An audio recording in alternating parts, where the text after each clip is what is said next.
Welcome to Survivor Shift. I'm Tammy Renee, and today I have with me the Executive Director of the Suicide Prevention Network here in my hometown. Debbie Posnien is my friend and my mentor, and she has done a lot of beautiful and great things for our community.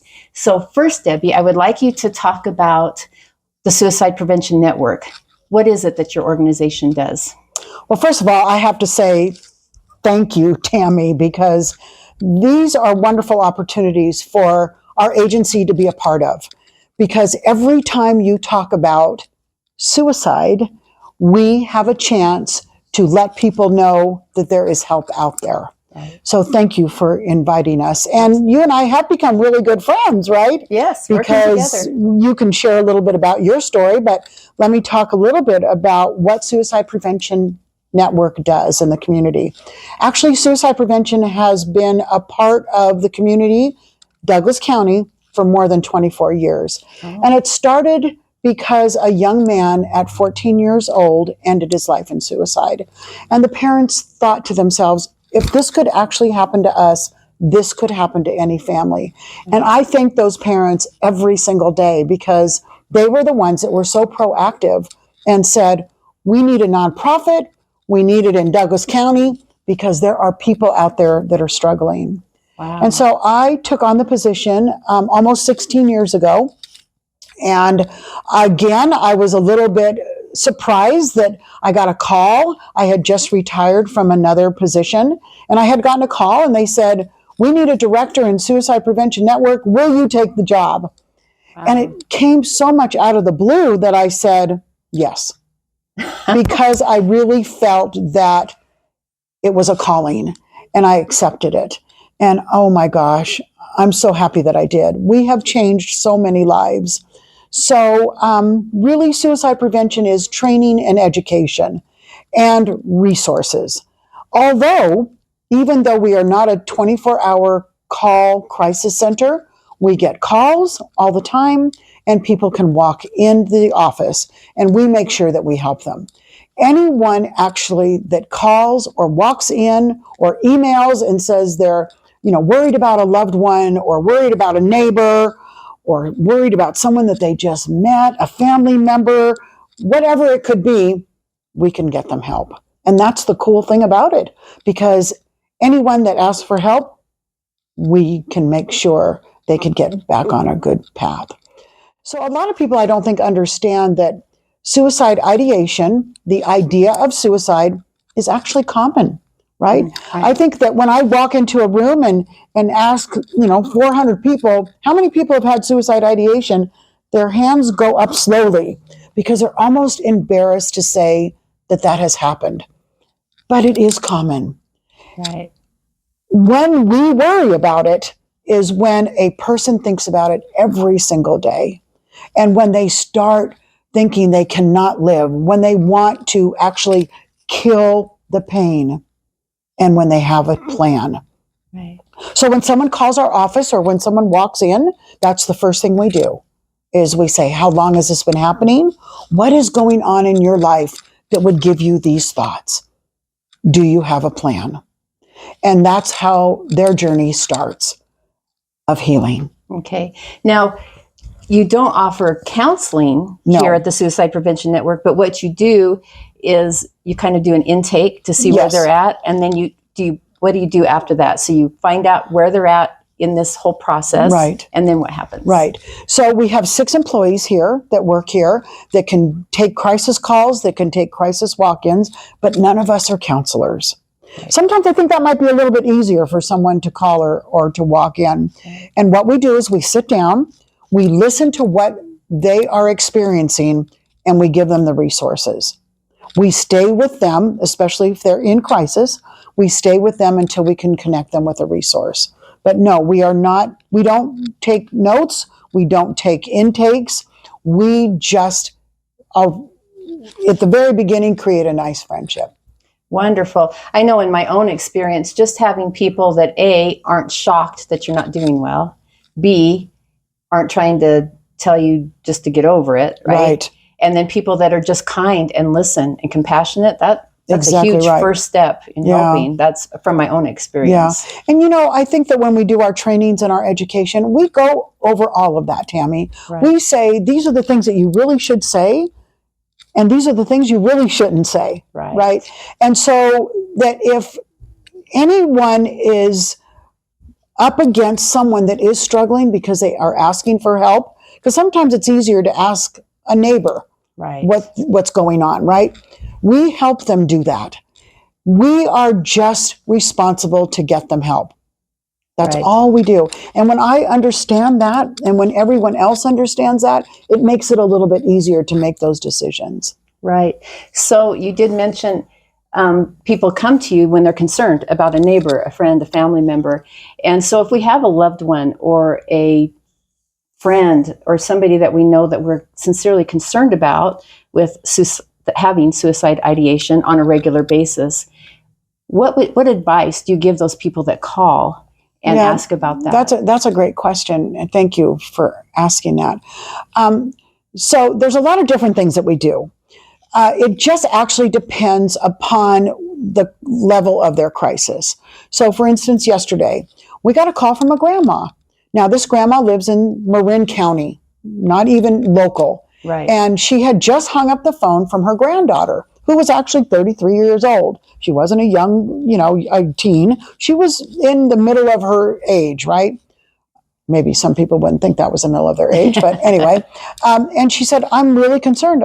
My conversation just with my granddaughter was very concerning. She has told me she is going to end her life.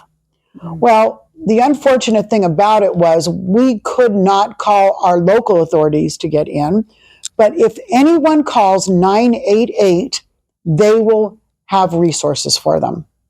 So the 988, does it have resources for concerned Yes. people? So anyone can call 988 24 hours a day. Right. And it is a mental health crisis line. It doesn't even have to be about suicide. It can be about anything. It could be, needing support to make a decision. Right. It's a wonderful, wonderful tool. But in this situation with this woman yesterday, I was concerned what she was telling me. Right. And so I said, what I think you need to do is hang up the phone, call 911 in your community, and ask the police to do a welfare check. Oh, The police always are the best resource if you don't know what else to do. We don't want you to have to call 911 all the time. We would rather have you call 988, or us in the area can help them. But if you really, really are unsure what to do, 911 is the thing to do. So grandma called and said, I'm worried about my daughter who lives in a different location. It's actually her granddaughter, sorry. Would you please do a welfare check? In that situation, the police go to the home, knock on the door, and say, someone that loves you is really concerned about you. What is going on? And then they take care of that situation. wow. Now, in Gardnerville, Minden, we have a wonderful, wonderful partnership with the MOST team. Right. MOST, right? Stands for Mobile Outreach Safety Team. They are fabulous. It consists of a police officer, a health worker, a counselor, and sometimes even someone from social services. And they get calls all the time, all day long, and say, we're concerned about someone that lives on Smith Avenue. Right. And they do the same thing. They knock on the door and say, what's going on with you? So it's more of a team rather than calling 911 where it's just a welfare check.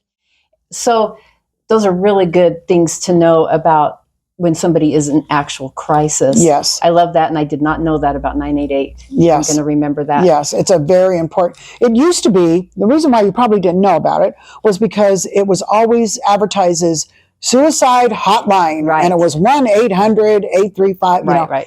Wow, who can remember that? Right. So the United States, it's come from the very top, right? And they have developed this 988, only 3 digits to remember. Yeah. And 24 hours a day.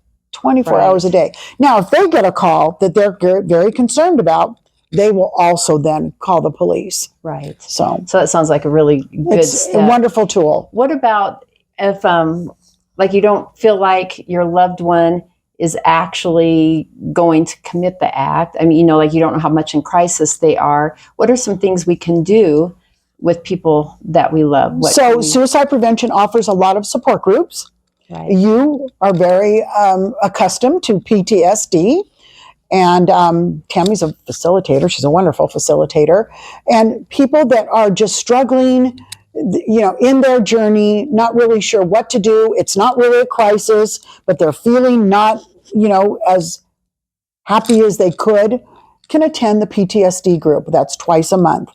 We also have a support group for just men that are just really struggling and not been able to come to a happy medium in their life.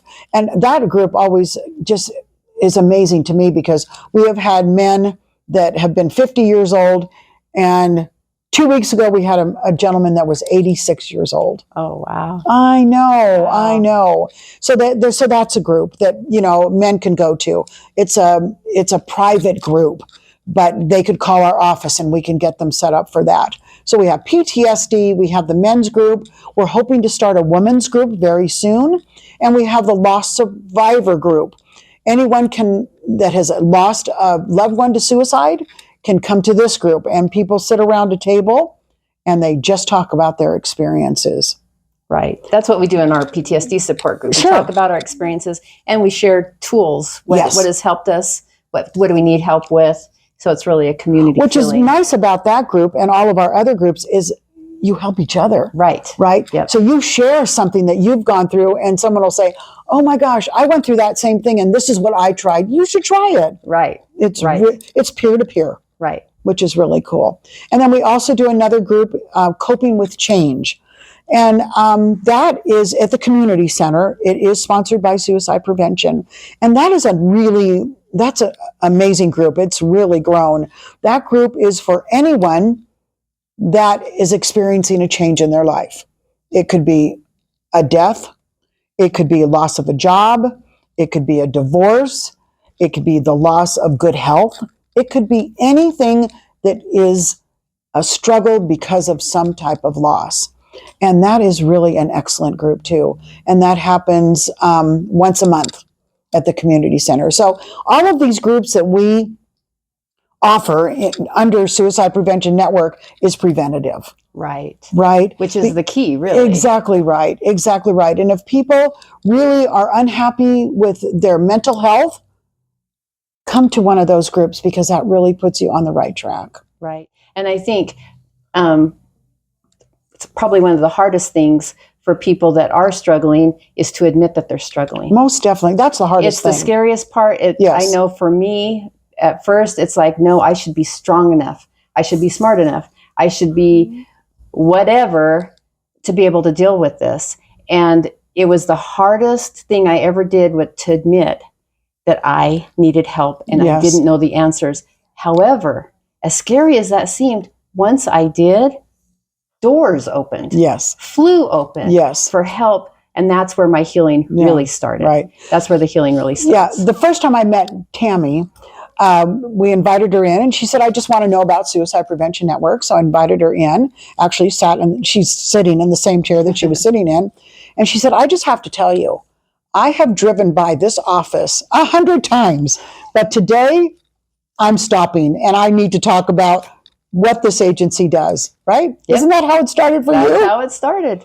And you found out that you were not only welcomed, but that you weren't alone. Right. That's the important part. Right. Even I came in, I kind of attended a few of the support groups to see what they were about. And then I was asked pretty early on to be a facilitator. Yeah.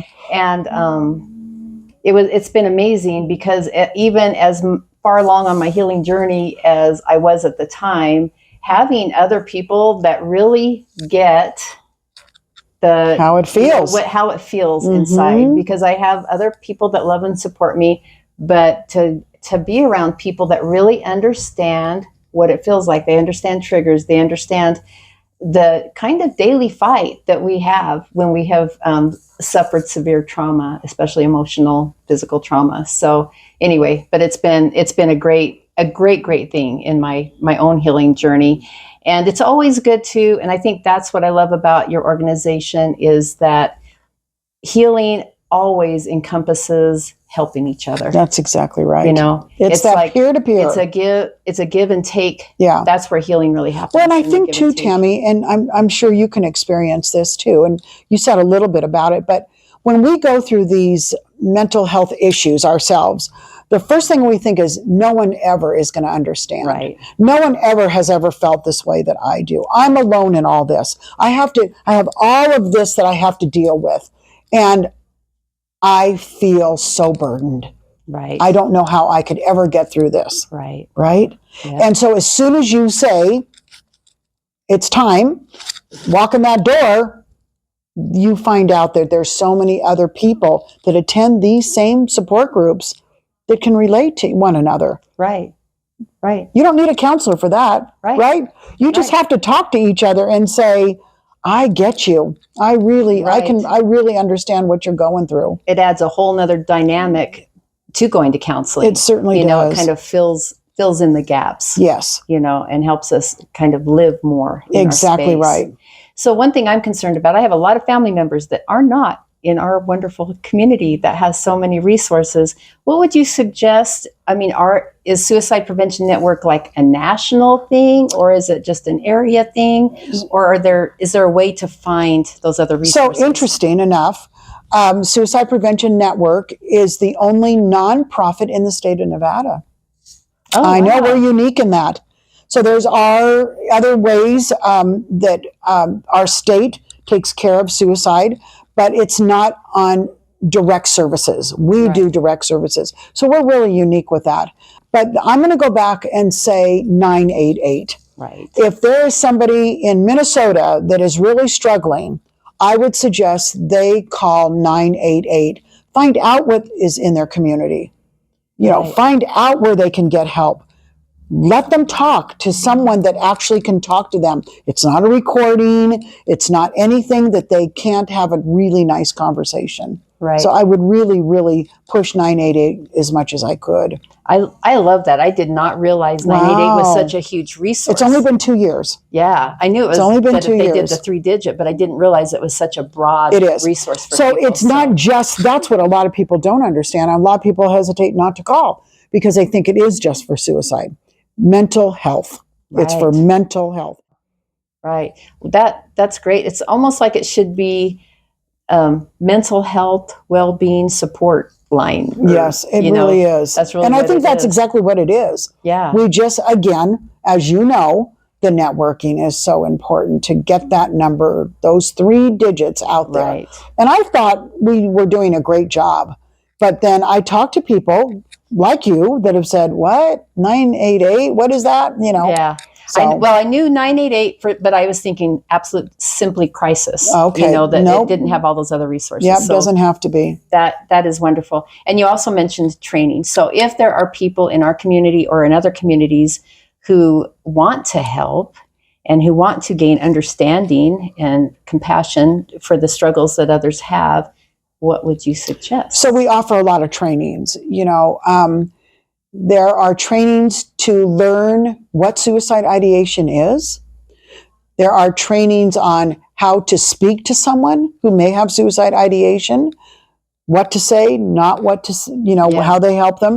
And we offer those trainings periodically. Okay. So always check with our website, www.spnawareness.org is our website. And that always lets people know exactly what's happening in our agency. Okay. Well, thank you so much, Debbie, for your time. It's been lovely, and I've learned even more. Good, Not surprising, but I've learned even more. But I would like to say to our viewers that if you have any doubt at all about how to move forward in your own mental health or how to help somebody else, be sure to call 988 and look in your communities. Here in Douglas County, we have wonderful resources. We really do. But I'm sure a lot of communities offer that same thing, but sometimes you have to search a little bit for them. So I hope you learned as much as I did and will go forward with a little more courage to play your part in better mental health for all of us. And always remember, you're never alone. You're never alone. Very good. If you ask for help, there is help.